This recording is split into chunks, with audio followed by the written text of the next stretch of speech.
Negotiations between Canada Post and the Canadian Union of Postal Workers have broken off at this hour. After 3 days of talks, the Crown Corporation and the union have not been able to reach a deal and remain divided on several issues. Canada Post says it has presented the fairest offer it can without jeopardizing its financial viability. And with back-to-work legislation in the near future, postal workers say their fight is not over.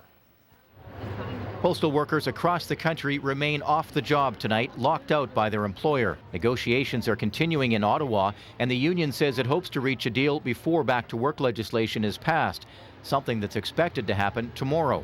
Local union president Janet Barney says the bill is heavy-handed and would strip away workers' rights. It takes away our bargaining rights. It's not a good day, and we're setting the bar for every union that's going up with their contract expiring this year or next year. It sets a bad tone with the government stepping in, where Canada Post should be sitting down and negotiating a fair contract with our union. Postal workers say the pay increases and better workplace conditions they are fighting for are a necessity. The dispute has been disrupting mail service across the country for 2 weeks now. I believe they should go back to work.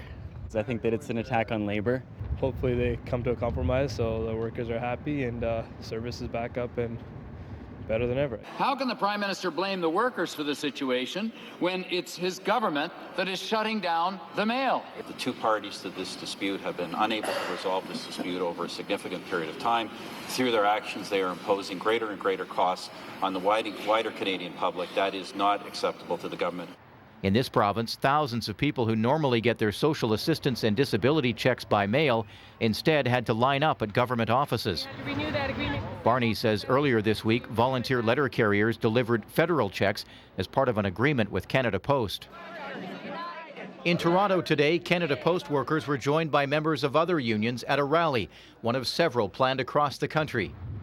On the South Island, a coalition of unions is planning to hold a rally tomorrow outside the Yate Street Postal Outlet. The Conservatives are imposing even lower wages than the employer was offering to the workers. The NDP is vowing to delay back-to-work legislation, but either way, mail service will remain disrupted until at least next week.